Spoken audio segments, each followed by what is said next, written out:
Hello बच्चों, कैसे हैं आप। मैं Pradeep Kumar, government ITI boys Kashipur. जैसा कि आप सब जानते हैं कि लगभग 2 महीने से कोरोना काल चल रहा है। इस महामारी में सभी शिक्षण संस्थान, स्कूल, कॉलेज बंद हैं और बच्चों के आने के पर बिल्कुल प्रतिबंध है। तो इस समय को देखते हुए, जैसे कि आप 2 महीने से लगभग कॉलेज अपने नहीं आ पा रहे हैं, तो हो सकता है कि जब आप कुछ प्रयोगात्मक कार्य करते हैं, प्रैक्टिकल करते हैं, तो जो चीज़ आपके टच में रहती है वो तो आपको सब ज़्यादा याद आती है। लेकिन जैसे धीरे धीरे आप उसके टच से दूर हो जाएंगे, तो दूर होने से क्या होता है, जो हमारी मेमोरी में जो चीज़ हमारी बैठी हुई होती है वो धीरे धीरे कम होने लगती हैं और कुछ बातें हमें याद नहीं रह पाती। तो उसी बात को ध्यान रखते हुए आज मैं आपके सामने एक छोटा सा वीडियो बना रहा हूँ। और वीडियो हमारा किसका होगा, लेथ मशीन का होगा, क्योंकि टर्नर व्यवसाय में लेथ मशीन का सबसे महत्वपूर्ण कार्य है। तो सबसे पहले बात करते हैं कि जो हमारी लेथ मशीन होती है, लेथ मशीन को चलाने से पहले हम क्या करते हैं, सबसे पहले देखते हैं इलेक्ट्रिक सप्लाई। ये हमारा इलेक्ट्रिक सप्लाई का बोर्ड है। यहाँ से हम इलेक्ट्रिक सप्लाई में देखते हैं कि हमारे प्रॉपर तरीके से सप्लाई चालू है अथवा नहीं। यदि चालू है तो फिर आप मशीन को चेक करें कि मशीन हमारी चालू हालत में है या नहीं। यदि चालू हालत में है तो सही तरीके से मशीन को ऑन करें। तो ये थी मशीन को चलाने का। अब जो मशीन के पार्ट्स हैं, मशीन की कार्यविधि हैं, कार्य क्रियाएँ हैं, अब हम उनके बारे में बात करेंगे। जाहिर सी बात है, आपके 2 महीने से नहीं आए हैं तो थोड़ा आपकी मेमोरी कम हो गई होगी। तो सबसे पहले बात करता हूँ मैं लेथ मशीन की मुख्य यूनिट। लेथ मशीन की सबसे मुख्य यूनिट होती है हमारा हेड स्ट्रोक और बेड। बेड क्या है? बेड एक ऐसा लेथ मशीन का पार्ट्स है जिसके ऊपर हमारा हेड स्ट्रोक और हमारा टेल स्ट्रोक और जो हमारा बीच में स्थित है इसको बोलते हैं कैरिंग। तो इन सब के साथ साथ और मशीन के साथ कौन कौन से पार्ट्स हैं, उनके नाम क्या क्या हैं और उन पर हम उनके द्वारा हम कौन कौन से कार्य संपन्न कर सकते हैं। तो सबसे पहले लेथ मशीन का जो बेड होता है उसके बाईं ओर हमारा हेड स्ट्रोक फिट होता है। हेड स्ट्रोक 2 प्रकार का होता है, एक कॉनपूर्ली हेड स्ट्रोक, एक ऑल गियर हेड स्ट्रोक। तो हमारा जो आप देख रहे हैं फिलहाल ये हमारा ऑल गियर हेड स्ट्रोक है। इसमें विभिन्न प्रकार के गियर्स लगे होते हैं और एक फॉल स्पिंडल लगा होता है जो अंदर लगे हुए गियरों से कनेक्टेड होता है। बाहर यहाँ पर एक आप चक देख रहे हैं, इसको बोलते हैं फोर्जा चक। फोर्जा चक का कार्य क्या है कि इसमें हम चाहे हेक्सागोनल जॉब हो, चाहे आपका राउंड जॉब हो या अनियमित आकार के जॉब हम बांध करके कार्य करते हैं। उसके बाद हम दाएं तरफ देखते हैं टेलीस्ट्रोक।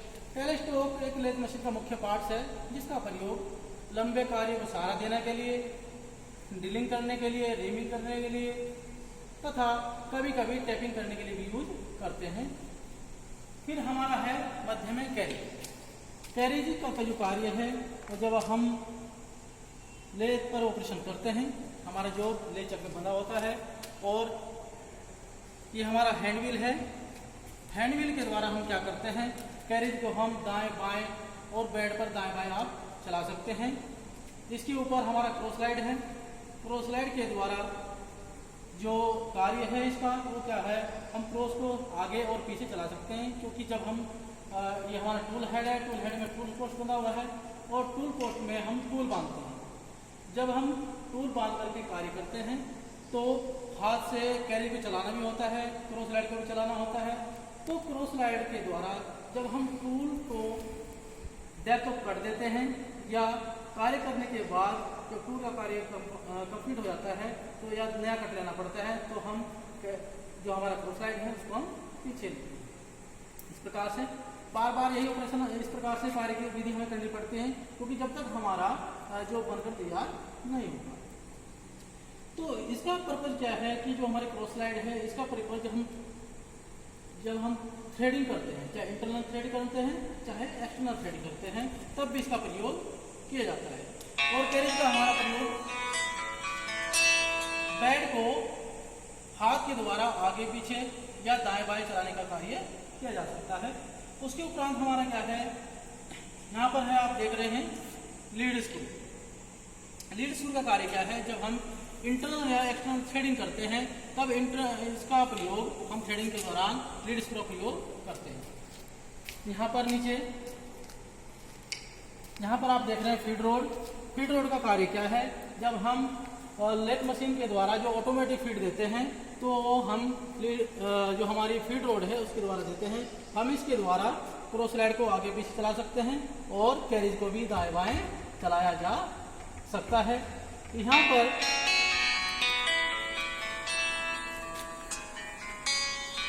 पर जो हमारा लीड स्क्रू है, लीड स्क्रू को एंगेज करने के लिए एक हाफ नट लगा होता है। ये देखिए आप, हाफ नट जब लग जाता है तो हमारा कैरेज लो हो जाता है। इसका प्रयोग तभी किया जाता है जब हम लेथ मशीन के ऊपर चूड़ियाँ काटने का प्रयोग कर रहे हैं, चूड़ियाँ काट रहे हैं। उसके बाद उसको हम अनएंगेज कर देते हैं और हमारा जो कैरेज है वो फ्री हो जाता है। जब हम फीड रोड का इस्तेमाल करते हैं, फीड रोड का इस्तेमाल जब हम करते हैं तो लेथ मशीन का जो कैरेज है उसे ऑटोमेटिक फीड देने के लिए, जो क्रॉस स्लाइड है उसको भी ऑटोमेटिक फीड देने के लिए इसका प्रयोग करते हैं। यहाँ पर देखिए हमारा एक लीवर लगा हुआ है। लीवर जब हम इसको दाएं तरफ सेट करते हैं ऊपर की साइड में तो हमारा जो क्रॉस स्लाइड ये लॉक हो गया है। जब ऑटोमेटिक फीड हम देंगे तो तभी ये चलेगा। उसके बाद यहाँ सेंटर पर न्यूट्रल हो जाता है और फिर जब हम ऊपर लेते हैं तो ऊपर करने से हमारा कैरेज लॉक हो गया है। यानी जब ये हाथ के द्वारा नहीं चलेगा तो जब हम मशीन को चलाएंगे और इसका लीवर सेट करेंगे तभी ये हमारा कैरेज ऑटोमेटिक मूवमेंट करेगा। फिर आप देख रहे हैं कि एक हमारा इधर एक पार्ट्स है, इसका नाम है कंपाउंड स्लाइड। कंपाउंड स्लाइड का प्रयोग कब करते हैं, जब हम छोटे टेपर काटते हैं, जो के ऊपर या एक्सटर्नल टेपर या इंटरनल टेपर काटते हैं तो हम कंपाउंड स्लाइड का इस्तेमाल टूल को आगे पीछे करने का ये कार्य हमारा करता है। यहाँ पर कंपाउंड स्लाइड में यहाँ पर 2 बोल्ट इधर लगे हुए हैं सामने और 2 बैक साइड में लगे हुए हैं। इनको चारों बोल्टों को लूज कर करके यहाँ पर एक स्विvel बेस है जिस पर डिग्री के निशान बने हुए हैं, आप देख रहे हैं। अभी आपको 0 लाइन दिखाई दे रही है। चारों बोल्ट को लूज करके कि जिस भी डिग्री में आपको टेपर तोड़ना है उस डिग्री में टेपर तोड़ करके फिर आपको सेट करने के बाद चारों बोल्ट टाइट कर देते हैं और जो टेपर आपने इस पर तोड़ा है वही टेपर आपका चाहे इंटरनल हो चाहे एक्सटर्नल हो वही टेपर आपका जॉब के ऊपर बनेगा। और जब आप टूल को चलाएंगे तो टूल आप सिर्फ कंपाउंड स्लाइड के द्वारा ही चलाएंगे। तो टूल को आगे मूवमेंट देंगे तो इसके द्वारा देंगे और जब आप टूल को पीछे लेंगे यानी बैक पोजिशन में लेंगे तो कंपाउंड स्लाइड के द्वारा ही आप इसको लेंगे। अब हम आपको दिखा रहे हैं कि यहाँ पर स्पीड किस प्रकार से हम लेथ मशीन की प्राप्त करते हैं। यहाँ पर स्पिंडल स्पीड का चार्ट लगा हुआ है, आप देख रहे होंगे PR 215। इसमें क्या होता है, एक जो लीवर होता है हमारा ये होता है बैक गियर लीवर। जब हम और रेड पोजीशन पे हम इसको सेट करते हैं तो हमारी जो यहाँ पर सेटिंग है वो हाई स्पीड की होती है और जो हमारा व्हाइट कलर का यहाँ पर एक सर्किल देख रहे हैं जब इस पर होगी तो हमारी कितनी स्पीड होगी वो कम हो जाएगी।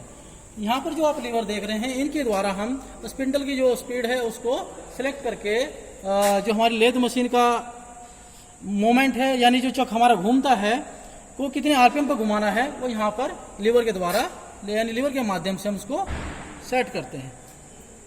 फिर हम जब चूड़ी काटते हैं चाहे इंटरनल काटते हैं एक्सटर्नल चूड़ियाँ काटते हैं तो यहाँ पर हमारे विभिन्न प्रकार के लीवर आप देख रहे हैं जिनकी पोजीशन यहाँ पर K, B, H, M और E और D और ये जो हमारा लीवर है 1, 2, 4 और ऊपर 3 है।